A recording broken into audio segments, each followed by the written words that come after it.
So, I do half squats. My trainer says that they're better for sprinting because you have about the same range of movement as you have during a sprint. The hip and knee joint don't exceed 90 degrees, or at least not in the phase of the movement where they're activated. Do you think deep squatting would be beneficial for me? If so, why? Thanks. Yes. You're welcome.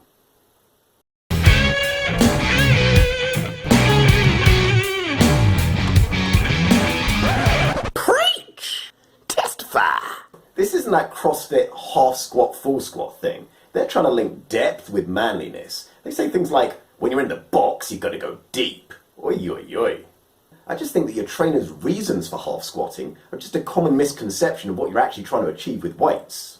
Weights aren't there to mimic the sport. The sport's there to mimic the sport. The squat's a movement pattern that you need to keep in balance with the other movement patterns. It's a coordinated skill. Cutting the range of motion is sensible if you've got an anatomical problem like hip, knee or ankle, but cutting the range because during sprinting you don't need all that hip flexion is like, I don't know, having 4 friends over and ordering 4 one-piece meals from KFC. Splash out. Get a bucket. I mean, obviously I wouldn't. I don't trust the Colonel. Or the privates that he's got working for him. But in a world where you're refusing to marinate and oven bake some home-cooked chicken, having more than you need is only going to serve you well. But if you're not feeling the fast food analogy, here are some more factual reasons. What is the point of adding the resistance to the squat?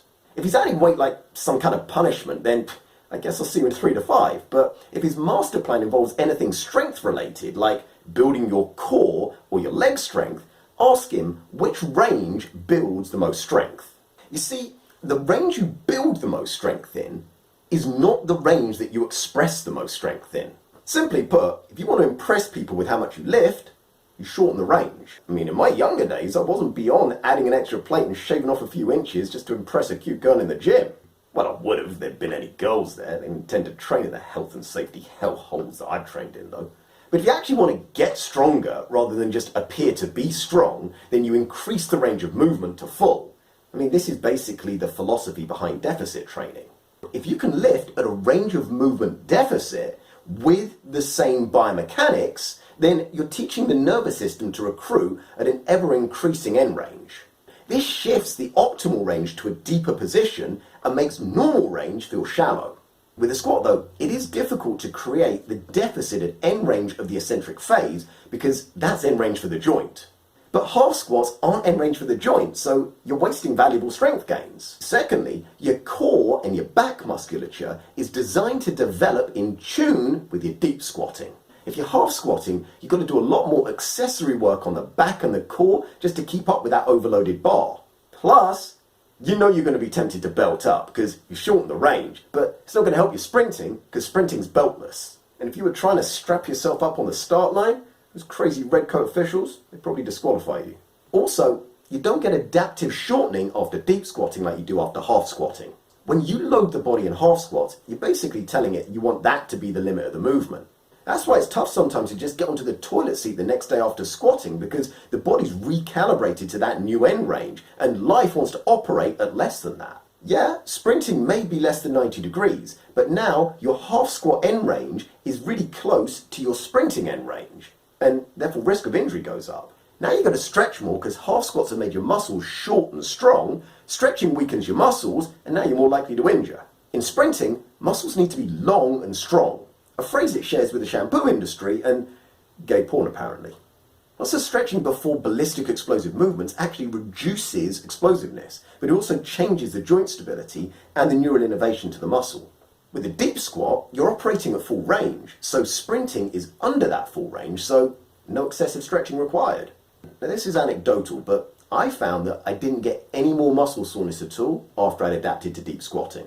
Maybe because once you set the range to full and then adapt, you're not getting the same micro-trauma from stretching through load. But it could also be because I train legs like pretty much every day, so I wouldn't bet your student loan on it.